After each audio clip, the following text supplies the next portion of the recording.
তো good afternoon বন্ধুরা, আজকে বেলায় ভিডিও নিয়ে এসেছি। আজকে সব রান্না করে ভিডিও নিয়ে এসেছি।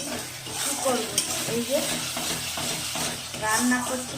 কী রান্না করছি চলো তোমাদের দেখাই। এটা করবো ডিম করবো, হাঁসের ডিমের ঝোল।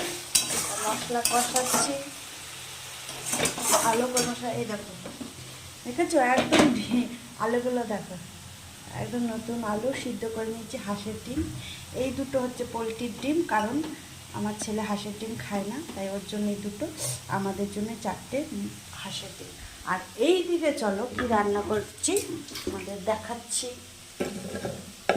পেঁয়াজ কলি আলু ভাজা, আর পাতলা করে মসুরির ডাল, আর সাথে আছে লেবু, কাগজি লেবু।